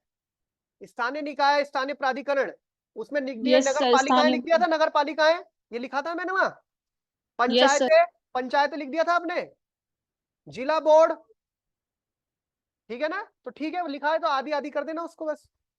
और बाकी, बाकी क्या है लास्ट में? अन्य निकाय। अन्य निकाय लिखा था, अन्य निकाय के आगे लिख दो, अन्य निकाय या अन्य प्राधिकरण के आगे लिख दो वैधानिक, वैधानिक या गैर संवैधानिक। गैर संवैधानिक शब्द किताब में लिखा है, पर मैं अच्छा नहीं मानता इसे। गैर मत लिखो, गैर संवैधानिक बहुत गंदा सा शब्द है। अतिरिक्त संवैधानिक, वैधानिक व अतिरिक्त संवैधानिक,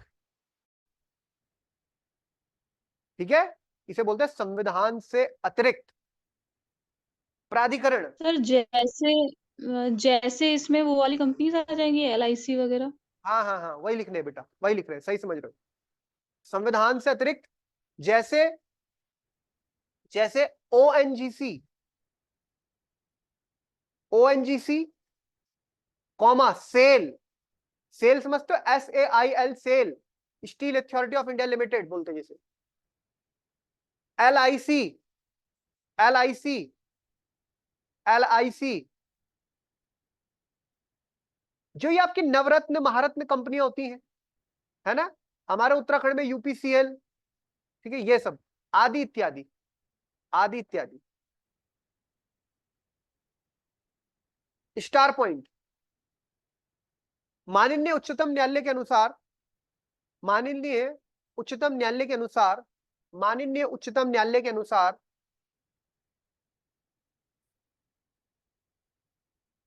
हाँ जी सीमा जी, अच्छा अच्छा ठीक है, कर दिया कर दिया। माननीय उच्चतम न्यायालय के अनुसार, माननीय उच्चतम न्यायालय के अनुसार किसी भी उस निजी इकाई, किसी भी उस निजी इकाई, किसी भी उस निजी इकाई, निजी मतलब प्राइवेट यूनिट, निजी इकाई या एजेंसी को, या एजेंसी को जो बतौर राज्य की संस्था काम कर रही हो,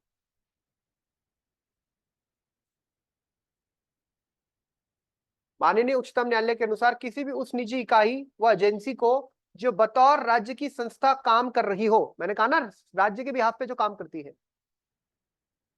जो बतौर राज्य की संस्था के काम कर रही हो, कॉमा, वह राज्य के अर्थ में आती है, वह राज्य के अर्थ में आती है,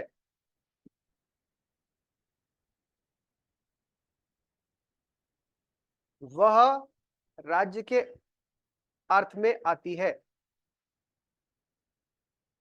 लिख दिया? अब हेडिंग डालिए अनुच्छेद 13, महत्वपूर्ण है बड़ा, अनुच्छेद 13।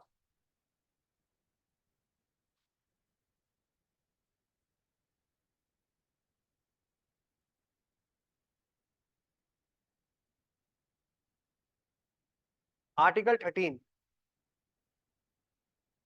अब यहां से लिखना इसको अनुच्छेद 13 में लिखिए। इस अनुच्छेद के तहत सीमा जी का ये ज्वाइन क्यों नहीं हो रहा है?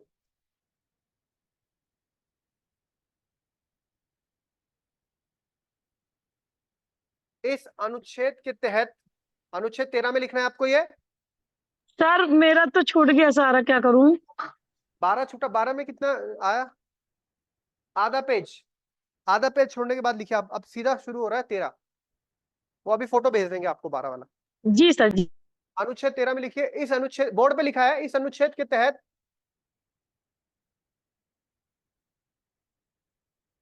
ऐसे कानून जो किसी भी मूल अधिकार के साथ असंगत या अपमानजनक है,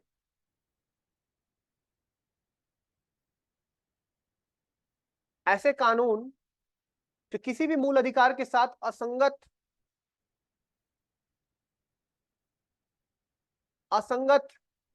या अपमानजनक है, उन्हें शून्य और असंवैधानिक घोषित किया जा सकता है। ये तो समझ में आ गया था ना आपको? उन्हें शून्य और असंवैधानिक घोषित किया जा सकता है।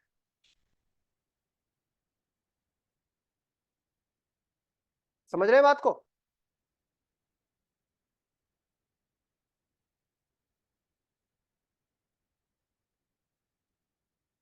अगला पॉइंट बना के लिख देना, सर्वोच्च न्यायालय एवं उच्च न्यायालय को ऐसी घोषणा की शक्ति दी गई है या ऐसी शक्ति प्राप्त है। लिख दो, सर्वोच्च न्यायालय व उच्च न्यायालय को ऐसी घोषणा की शक्ति प्राप्त है।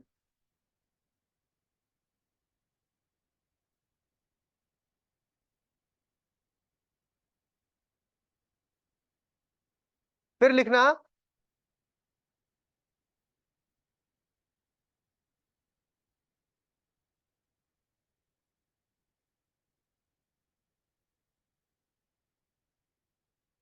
फिर लिखना, यहां से मत लिखना, अभी रुक जाना, इसके बाद लिखना इस अनुच्छेद के तहत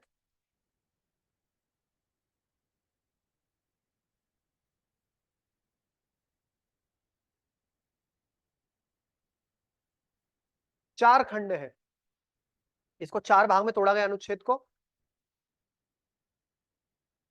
इस अनुच्छेद के तहत चार खंड है, इस अनुच्छेद में चार खंड है। लिख दिया? अब चार खंड में पहला लिखो, संविधान के लागू होने से, संविधान के लागू होने से पहले से प्रचलित, संविधान के लागू होने से पहले से प्रचलित सभी विधियां,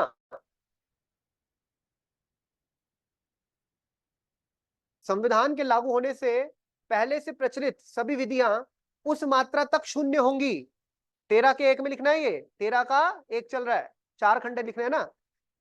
संविधान के लागू होने के ठीक पहले से प्रचलित सभी विधियां उस मात्रा तक शून्य होंगी, कौमा, जिस तक वे भाग 3 के उपबंधों से असंगत है, कौमा, जिस तक वे भाग 3 के उपबंधों से असंगत है, जिस तक वे भाग 3 के उपबंधों से असंगत है। बताया ना आपको, जिस मात्रा में वो भाग 3 से असंगत होंगी उस मात्रा तक वो क्या हो जाएंगी? शून्य। इसको ब्रैकेट में लिख दो। अब एग्जाम में तो आपको ये पढ़ के जाना है ना, लेकिन इसको शॉर्ट में क्या बोलोगे? ब्रैकेट में लिखो संविधान पूर्व विधियां, यानी प्री कॉन्स्टिट्यूशनल लॉज। इन्हें बोलते हैं प्री कॉन्स्टिट्यूशनल लॉज। इंग्लिश में भी लिखना चाहो तो लिख लेना, संविधान पूर्व की विधियों की बात है, प्री कॉन्स्टिट्यूशनल लॉज, संविधान पूर्व विधियां। मैंने बोर्ड में जो लिख के बताया था आपको, वैसे आपको जो मैं बोर्ड में लिखता हूं उसे साइड में नोट करते रहा करो बाद में। Second point, second pre constitution, pre constitutional, constitution लिखो, एल लगा दो उसके आगे, कॉन्स्टिट्यूशन के आगे लॉज, यानी संविधान से। प्री मतलब होता है बेटे पहले का, और पोस्ट होता है बाद का, प्री पेड पोस्ट पेड, सुना है ना आपने? Pre constitutional laws. दूसरा लिखो अब 13 का खंड 2 लिखो, यह संविधान के पश्चात की विधियों से संबंधित है। इसे बोलते हैं पोस्ट कॉन्स्टिट्यूशनल लॉज, या संविधान के पश्चात की, या संविधान के पश्चात की विधियों से संबंधित है।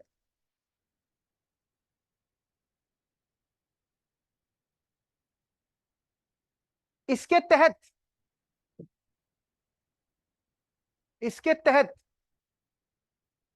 क्या लिखा है? यह संविधान के लागू होने के बाद की संबंधित है, पूर्ण विराम।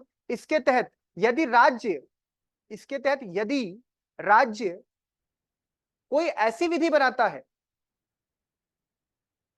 इसके तहत यदि राज्य कोई ऐसी विधि बनाता है, कॉमा, जो भाग 3 में वर्णित मूल अधिकारों से असंगत है,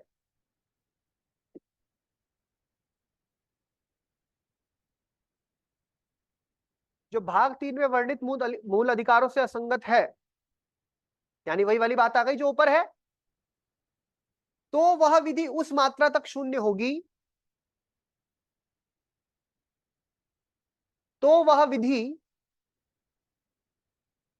उस मात्रा तक शून्य होगी। किस मात्रा तक शून्य होगी? आगे लिखोगे जिस मात्रा तक वो असंगत है, तो वह विधि उस मात्रा तक शून्य होगी।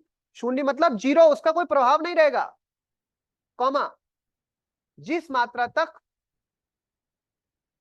वह असंगत है। ठीक है बच्चे?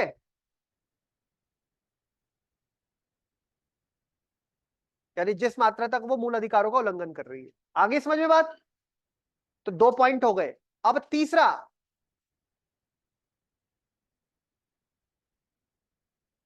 यहां पर विधि शब्द से आशय, अब वो सारे 8 पॉइंट लिखना जो अभी पढ़ाए थे, आपको समझाए थे, याद भी कराए थे। जरा कोशिश करो कि बिना देखे लिख पाए। जरा देखे तो हमें याद कितने हैं। कोई बात नहीं, कोई छूटेगा तो। हाँ, यहां पर विधि से आशय, अब वो सारे 8 पॉइंट लिखो। विधि के अंतर्गत क्या क्या आता है, बताया था आपको। अध्यादेश, आदेश, उपविधि, नियम, अधिनियम,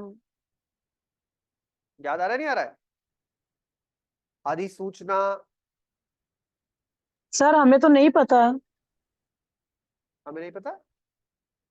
मुझे नहीं याद आ रहा। तो यहां देखो नीचे लिखे होंगे इधर, अभी बताए तो थे, ये लिखे हैं। ये क्लास से हट गए थे ना हम, नहीं जी। हाँ, ये अध्यादेश, आदेश, उपविधि, नियम, विनियम, अधिसूचना, रूढ़ि और प्रथा। मैं डर गया, मैंने कहा मैंने तो पढ़ाए थे। नहीं सर, हमारी क्लास से हट गए थे ना, तो सर हम नहीं सुन पाए थे। अच्छा ठीक है।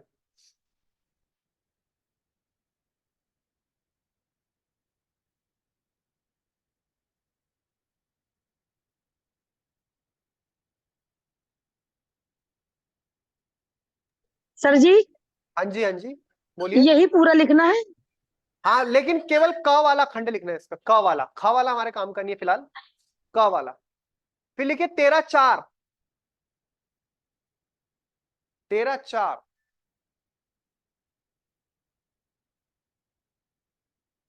13 का चौथा। इसमें ख वाला खंड नहीं लिखना, बस क वाला याद रखना है विधि। 13/4 में लिखिए, इस अनुच्छेद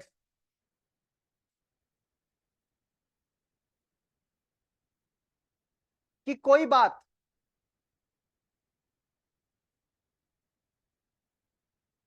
लिखा है वहां पे, इस अनुच्छेद की कोई बात अनुच्छेद 368 के अधीन किए गए संविधान संशोधन पर लागू नहीं होगी। इस अनुच्छेद की कोई बात, यानी अनुच्छेद 13 की कोई बात, कॉमा, अनुच्छेद 368 के तहत किए गए, अनुच्छेद अधीन लिखो, तहत लिखो, इतनी तो हिंदी तो सामान्य बात है ना। अनुच्छेद सही, जरूरी थोड़ा कि मैं वही शब्द बोलूं डिट्टो जो लिखा है, मैं चेंज कर सकता हूं। अनुच्छेद 368 के तहत किए गए संविधान संशोधन पर लागू नहीं होगी। इसका मतलब समझ रहे हो? यानी कि क्या है इसका मतलब, सबसे पीछे क्या मतलब इस बात का?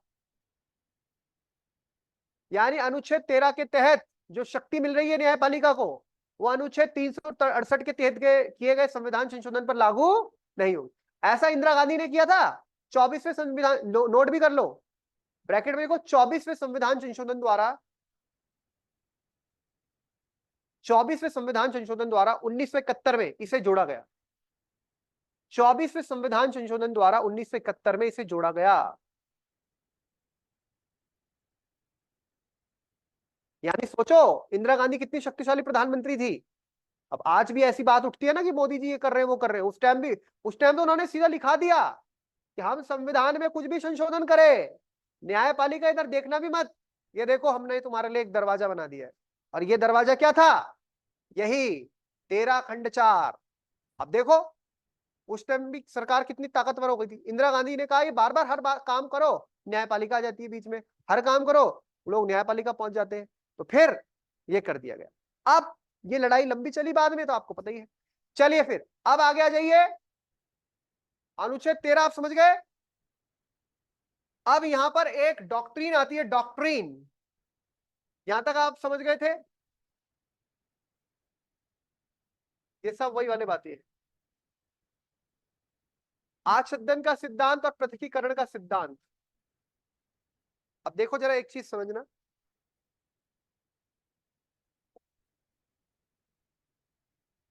एक मैं आपको बात बताई, सेपरेट करना, सिवरेबिलिटी, पृथक करना। मैंने बोला, जो आपको मैंने समझाया अभी अभी, पृथक करना मैंने समझा दिया वैसे आपको।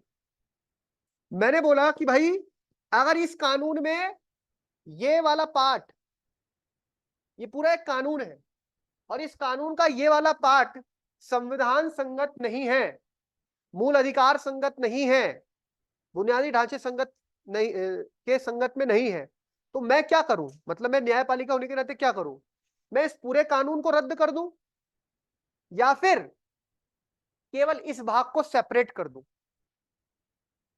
दो चीजें हो सकती हैं, या पूरा कानून रद्द कर दें, फिर संसद विधानमंडल नए सिरे से कानून बनाए, या फिर इस कानून को का इतना भाग रद्द कर दूं। ठीक, तो यहां पर मैं दो तरीके से देखूंगा। मतलब अगर मैं न्यायपालिका हूं तो मैं देखूंगा कि अगर मैं इस भाग को रद्द करता हूं तो क्या बाकी कानून अपने प्रभाव में बना रह सकता है? बात समझ रहे हो? ध्यान से समझना। मैंने देखा कि ये वाला भाग संविधान संगत नहीं है, उल्लंघन कर रहा है संविधान का, उल्लंघन कर रहा है मौलिक अधिकारों का, तो मैं ये पार्ट हटा दूंगा। तो ये कुछ ऐसा बन जाएगा, ये वाला पार्ट हट गया, यही बचा बस। तो क्या ये इस फॉर्म में जब वो हटा देंगे एग्जिस्ट कर पाएगा या नहीं कर पाएगा? तो क्या हो सकता है, अगर ये हटाने के बाद कानून चल सकता है तो चले, हमें क्या दिक्कत? हम विधायिका के कार्य को खराब क्यों करें? उन्होंने कानून बनाया, कानून का ये वाला भाग हमें समझ में नहीं आ रहा है, समझ में नहीं आ रहा है इन द सेंस वो संविधान के अनुरूप नहीं है, मौलिक अधिकारों के अनुरूप नहीं है, तो हम बोलेंगे ये वाला भाग हम खारिज करते हैं, बाकी अपना कानून आपका चलता रहेगा। लेकिन पता लगा कि इस वाले भाग को हटाने के बाद तो वो सारा कानून ही बेकार हो गया। ऐसा हो सकता है ना? ऐसा समझो जैसे मैंने 3 गिलास के ऊपर 2 गिलास रखे और 2 गिलास के ऊपर 1 गिलास रखा और मैंने बीच के 2 गिलास हटा दिए, तो वो ऊपर वाले नीचे वाले सब गिर गिर के धड़ाम गिर जाएंगे। तो मुझे लगा मैंने ये वाला हटाया और वो बाकी सबका भी कोई महत्व नहीं रह गया, तो ऐसी स्थिति में तो फिर पूरा ही कानून खट जाएगा। या फिर अगर ऐसा संभव है इसको हटाने के बाद, सेपरेट करने के बाद वो चल सकता है, तो वो चलेगा। समझ में आ गई बात? तो आपके पास होती है सेपरेबिलिटी की डॉक्ट्रिन कि आप देखेंगे कि पूरा कानून हटा के मसला सुलझ सकता है, या कानून का कोई भाग जो कि संविधान के अनुरूप हो सकता है, ये संविधान संगत हो हो सकता है ये मूल अधिकारों का उल्लंघन न कर रहे हो, जैसे A B C D E, केवल बी से दिक्कत थी हमें, हमने बी हटा दिया, हमने बी हटा दिया। ए सी डी ई अगर स्वतंत्र रूप में चल सकते हैं तो चले, हमें दिक्कत नहीं है न्यायपालिका को। लेकिन पता लगा बी हटाया तो ए के कुछ चीजें बी से ही आ रही थी, सी भी बी से जुड़ा हुआ था, डी भी बी से जुड़ा हुआ था, तो पता लगा बी हटने के बाद तो ए सी डी ई का भी कोई महत्व नहीं रह गया, तो फिर तो पूरा ही कानून क्या करना पड़ेगा बच्चे, समझ में आ गई बात। तो ऐसी स्थिति में ये पूरा ही चीज क्या हो सकती है, निरस्त हो जाएगी। इतनी बात समझ में आ गई सबको। दूसरी चीज क्या होती है, ये तो एक पार्ट हो गया, सेपरेट कर दिया। एक होता है डॉक्ट्रिन ऑफ एक्लिप्स, आच्छादन। एक्लिप्स का मतलब होता है ग्रहण लगाना। ग्रहण, ग्रहण मतलब, ग्रहण जानते हो, जैसे सूर्य चंद्र ग्रहण लगता है। अब ग्रहण का मतलब हो गया, मान लो अब यही वाला मामला देखो, यहां पर हम ये देखते हैं ये ए है, ये बी है, ये सी है, ये डी है। ध्यान से देखिए, यहां पर हमने देखा ये जो बी वाला क्लॉज है ये गड़बड़ है। इसकी वजह से क्या हो रहा है, कानून के ऊपर संशय उठ रहा है, कानून की परीक्षा हो रही है। कानून की परीक्षा हुई तो देखा गया ए सही है, सी सही है, डी सही है, बाकी खंड सही है, ये बी वाला दिक्कत कर रहा है। मैं न्यायपालिका हूं, मैं नहीं चाहता कि इसको हटाऊं, तो क्या कर सकता हूं, मैं इसको कर दूंगा शेडो। शेडो मतलब, जैसे मैंने इसके ऊपर हाथ रख दिया, शेडो मतलब होता है छिपाना। छिपाना यानी इस पे ग्रहण लगा देना कि भाई मूल अधिकार के ये सम्मत नहीं जा रहा है, तो इसके ऊपर लग गया ग्रहण। ग्रहण का मतलब ये कानून है तो वहां पर, ये वाला कानून का ये खंड है तो वहां पर इसका कोई प्रभाव नहीं रहे, ये छिप गया, ये छिप गया, ये खत्म नहीं हुआ। इस मामले में इसे हटा दिया गया था, इस मामले में से हटाया नहीं गया, ये वही बना हुआ है, लेकिन इसे प्रभावहीन कर दिया गया। इसे क्या कर दिया गया, प्रभावहीन कर दिया गया। प्रभावहीन का मतलब क्या है, इसका कोई यूसेज नहीं है फिलहाल। लेकिन कल के दिन मान लीजिए संसद संविधान में कुछ संशोधन करती है, कानून में कुछ परिवर्तन करती है, और उससे इस कानून को ऐसा बना दिया जाता है कि ये मूल अधिकारों के असंगत नहीं जा रहा है। कुछ चेंज करके कानून को, जैसे हम अपने घर को मरम्मत करते हैं ना, कानून में कुछ जोड़ के, कुछ हटा के, कुछ ऐसा बना दिया गया कि वो संविधान के सम्मत आ रहा है। तो ऐसे समय पर इस क्लॉज को दोबारा पुनर्जीवित किया जा सकता है। यानी ये क्लॉज क्या नहीं हुआ था, खत्म नहीं हुआ था, ये केवल छिप गया था। जैसे सूर्य ग्रहण लगता है, चंद्र ग्रहण लगता है, चंद्र ग्रहण लगा तो इसका मतलब थोड़ा ना कि चंद्रमा गायब ही हो गया। चंद्रमा कुछ समय के लिए गायब हुआ जब तक ग्रहण काल है, और जब ग्रहण हटेगा तो चंद्रमा वापस आपको दिखेगा। तो वैसे ये क्लॉज कुछ समय तक, जब तक कि ये तर्क संगत नहीं है, जब तक कि ये कैसा नहीं है, संविधान के अनुरूप नहीं चल रहा है, तो उस समय तक के लिए ये क्या हो जाएगा, निष्प्रभावी बना हुआ है, लेकिन इनएक्टिव है, इनऑपरेबल है। लेकिन जैसी इसकी मरम्मत कर दी गई, मरम्मत मतलब कौन करेगा मरम्मत, सरकार, संसद, तो फिर ये एक्टिव हो जाएगा। नया कानून नहीं लाना पड़ेगा, नया क्लॉज नहीं ऐड करना पड़ेगा, वही क्लॉज वो एक्टिव हो गया। जैसे वो पढ़ते हैं ना ज्वालामुखी, सुषुप्त ज्वालामुखी, फिर से उसमें फट गया ज्वालामुखी, तो ये फिर से जागृत हो जाए। तो यहीं से दो डॉक्ट्रिन निकलती है, डॉक्ट्रिन ऑफ सेपरेबिलिटी और डॉक्ट्रिन ऑफ एक्लिप्स। आ गई बात समझ में। तो इसका आप यहां से वो ले लेना स्क्रीनशॉट।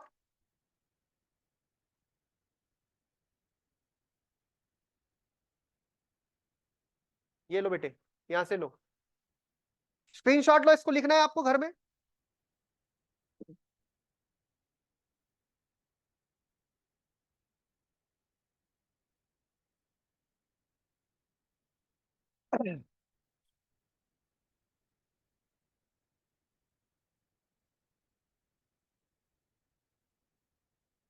ले लिया, पृथकीकरण का सिद्धांत का ले लिया, आच्छादन वाला भी लो, ये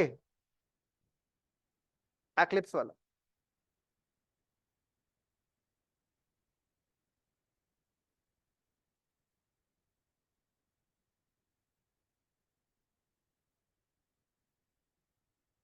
देखो लिखा है ना, संबंधित मौलिक अधिकार में संशोधन होने पर ही आच्छादित किए गए कानून की विसंगति को दूर किया जा सकता है।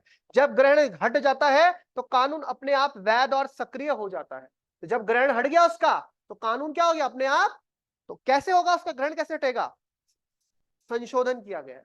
अगर कहीं संशोधन हो संविधान में और उससे वो असंगत ना रह जाए तो फिर उसको वापस पुनर्जीवित किया जा सकता है। तो ये एक और होता है अधित्याग का सिद्धांत, वो हमारे यहां नहीं है ये वाला। जब कोई व्यक्ति अपने ज्ञात अधिकार का क्या कर दे, परित्याग कर दे। परित्याग क्या लिखा है, अधित्याग तब होता है जब कोई व्यक्ति आवश्यक पूर्वक तथा पूर्ण ज्ञान के साथ अपने अधिकार के प्रयोग करने का अधिकार छोड़ देता है। यानी हम अपना अधिकार ही क्या कर दे, छोड़ दे स्वैच्छिक रूप से। तो मौलिक अधिकार के परिप्रेक्ष्य में ऐसा नहीं होता। बाकी अधिकार के परिप्रेक्ष्य में है, आप सक्षम हैं, आप अच्छा पैसा कमाते हैं, आप बोलते हैं हमें एलपीजी सब्सिडी नहीं चाहिए, ठीक है छोड़ दीजिए, किसने रोका आपको, ठीक है ना।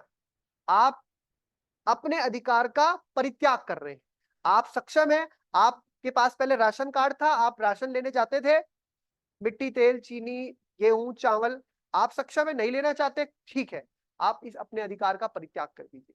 लेकिन क्या आप अपने मौलिक अधिकार का भी परित्याग कर सकते हैं, नहीं, भारत में ऐसा नहीं है। तो मौलिक अधिकारों का, तो अधिकार के प्रयोग करने का अधिकार छोड़ देता है या उस अधिकार का प्रयोग न करने का विकल्प चुनता है तो उस व्यक्ति के पास, तो ये भारत में नहीं है। हमारे पास अधित्याग का अधिकार नहीं है, ये ध्यान रखना।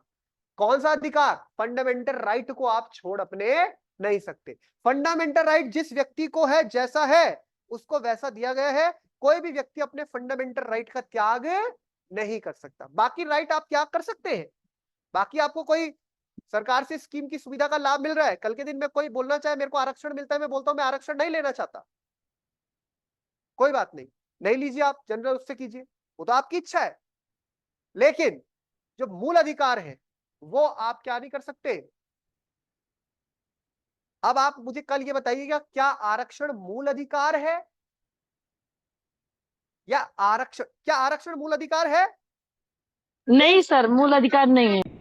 आरक्षण मूल अधिकार, संविधान में आरक्षण लेकिन सर बस वही ना कि उनको समानता दिलाने के लिए या बराबर लेवल पर रहेंगे, मौलिक जरूरतों को पूरा करने के लिए दिया गया, बाकी सर अधिकार नहीं है। जैसे अभी योगी जी ने आर्थिक आधार पर दिया, ये भी सर एक तरीका होता है, बाकी मूल अधिकार नहीं। हाँ, ये बिल्कुल सही बोला आपने, ये चीज अधिकार नहीं है, तो हम अपने अधिकार का परित्याग नहीं कर सकते। अगर संविधान ये आरक्षण मूल अधिकार हो तो फिर तो कभी हट ही नहीं सकता। कभी आपके पास अगर मेरा मूल अधिकार हो कि मुझे सब्सिडी में एलपीजी सिलेंडर लेना है, फिर नहीं, तो हम अपने अधिकार का त्याग नहीं कर सकते। पर कौन से मूल अधिकार का त्याग नहीं कर सकते कि मैं बोलूं कि नहीं नहीं मुझे समानता नहीं चाहिए, मेरे साथ भेदभाव होना चाहिए, मुझे रेस्टोरेंट में नहीं घुसने देना चाहिए, मुझे पुल में नहीं, मुझे गंगा जी में नहीं नहाने देना चाहिए, ऐसा नहीं बोल सकता मैं। ये भाई ऐसा ना कि मैं बोलूं मेरे को नहीं चाहिए अधिकार, मुझे समानता नहीं चाहिए, करो करो मेरे साथ भेदभाव करो, भेदभाव, ऐसा कौन होगा। तो ये आपको समझना है, ये वाला अधिकार हमारे पास हो नहीं है। चलिए बाकी तो आप दोनों समझ गए। अनुच्छेद 14 भी कंप्लीट हुआ, मतलब 13 भी कंप्लीट हुआ। 14 15 16 17 18 हमने बेसिक उसका आइडिया देखा। अब अनुच्छेद 14 काफी बड़ा है, अनुच्छेद 15 भी बड़ा है, कल हम उसको समझेंगे, ठीक है, याद रहेगी बात। चलिए आज के लिए इतना ही। जय हिंद, जय Bharat, Vande Mataram, God bless you all.